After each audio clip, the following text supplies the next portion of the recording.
पे कक्षा विद्यालयों के अंदर नहीं है, इस पे बात करने के लिए तैयार नहीं है। स्कूलों के अंदर स्टाफ नहीं है, इसके लिए बात करने के लिए तैयार नहीं है। लेकिन आदिवासियों का डीएनए पे बात करने के लिए तैयार है। माँ बाप को, मेरे बाप को गाली देने के लिए तैयार है, हमारे माँ को गाली देने के लिए तैयार है। मैं शिक्षा मंत्री को कहना चाह रहा हूँ कि आप सुप्रीम कोर्ट को भी नहीं मान रहे हो। सुप्रीम कोर्ट भी कह रहा है इस देश का मूल मालिक आदिवासी है। 5 जनवरी 2011 का कैलाश बनाम महाराष्ट्र सुप्रीम कोर्ट कह रहा है कि इस देश का मूल मालिक आदिवासी। ये 100 साल, 200 साल, 500 साल में 8000 साल पुराना इस देश का मूल मालिक आदिवासी है। ये इस बजट को मैंने 3 दिन पढ़ा, एक भी आसपुर विधानसभा की लाइन तक नहीं आई है। ये साबित होता है कि भारतीय जनता पार्टी आदिवासी विरोधी है, आदिवासी एरिया में विकास चाहती ही नहीं है। मेरे आसपुर विधानसभा और हमारे डूंगरपुर बांसवाड़ा के अंदर वो हालत है जो 2 घंटे की कटौती के नाम पे 7-7, 8-8 घंटे कटौती की जा रही है और 4-4, 5-5 दिन तक हमारे कई गांवों के अंदर लाइट नहीं मिल रही है। वो एक भारतीय जनता पार्टी के कार्यकाल में हो रहा है। ये पाल, लेमरवाड़ा और निठावा की स्थिति वो है सड़कों की, जो देश आजाद हुआ 75-76 साल हो गया है, लेकिन आज भी वो सड़कें नहीं बनी हुई है।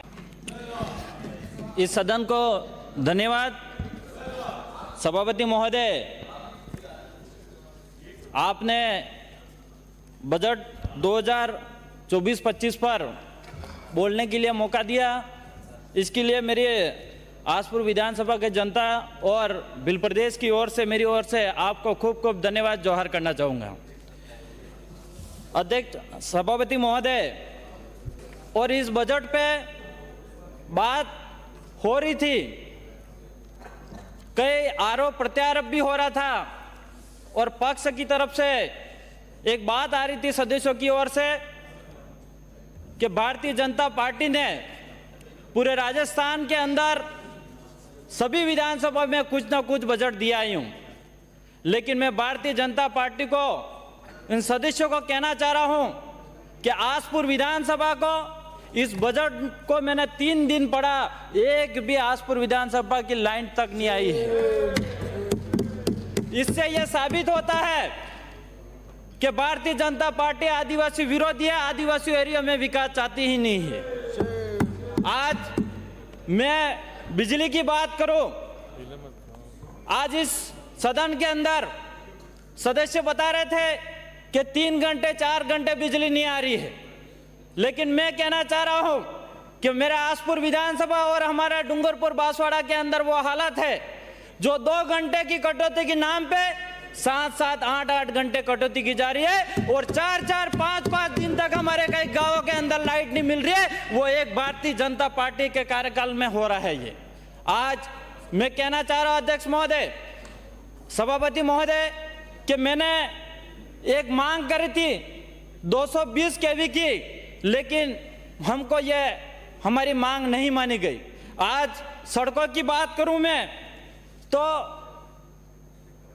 मेरे विधानसभा के अंदर 3 ब्लॉक है, आसपुर, दोवड़ा, साबला और पाल, लेमरवाड़ा और निठावा की स्थिति वो है सड़कों की, जो देश आजाद हुआ 75-76 साल हो गया है, लेकिन आज भी वो सड़कें नहीं बनी हुई है। और वहां पे जो लोग, सड़क नहीं होने की वजह से कोई बीमार हो जाता है तो 6 से 7 किलोमीटर खाट पे पेशेंट को बिठा के वहां दूर ले जाके वाहन में बिठा के हॉस्पिटल तक पहुंचा रहा है। ऐसी स्थिति मेरी विधानसभा के अंदर है। लेकिन मैंने माननीय सभापति, मैं आपके मार्फत से कहना चाह रहा हूं, मैंने यहाँ पे मुख्यमंत्री और मंत्री महोदय को भी मैंने मेरी मांगे विधानसभा की सड़कें दी थी, लेकिन वो सड़कें एक भी हमको इस बजट सत्र में नहीं दिया गया। बड़ी दुख की बात है।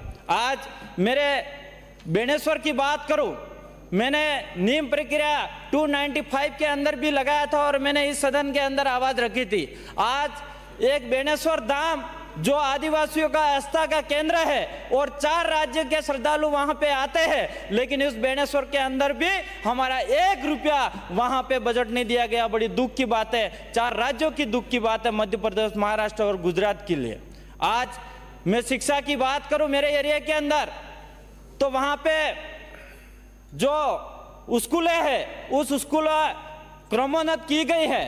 प्राथमिक स्कूल, उच्च प्राथमिक करी है और माध्यमिक स्कूल उच्च माध्यमिक करी है, क्रमोन्नत हुई है, लेकिन नियमानुसार इस विद्यालयों के अंदर जो कमरे होने चाहिए, कक्षा कक्ष होने चाहिए, वो आज भी कक्षा कक्ष नियमानुसार नहीं है। आज निठवा की एक स्कूल की हालत बताओ आपको, जहां सिंधिर स्कूल बनाया गया है, मात्र 3 कमरे हैं। इस 3 कमरे के अंदर 12 क्लास है, कैसे वहां पे 12 क्लास के बच्चे कैसे बैठ पाएंगे? बड़ी दुख की बात है। लेकिन आज मैं एक बात कहना चाह रहा हूं, यहाँ के हमारे शिक्षा मंत्री जो वहां पे कक्षा विद्यालयों के अंदर नहीं है, इस पे बात करने के लिए तैयार नहीं है। स्कूलों के अंदर स्टाफ नहीं है, इसके लिए बात करने के लिए तैयार नहीं है। लेकिन आदिवासियों का डीएनए पे बात करने के लिए तैयार है। माँ बाप को, मेरे बाप को गाली देने के लिए तैयार है, हमारी माँ को गाली देने के लिए तैयार है। मैं शिक्षा मंत्री को कहना चाह रहा हूं कि आप सुप्रीम कोर्ट को भी नहीं मान रहे हो। सुप्रीम कोर्ट भी कह रहा है इस देश का मूल मालिक आदिवासी है।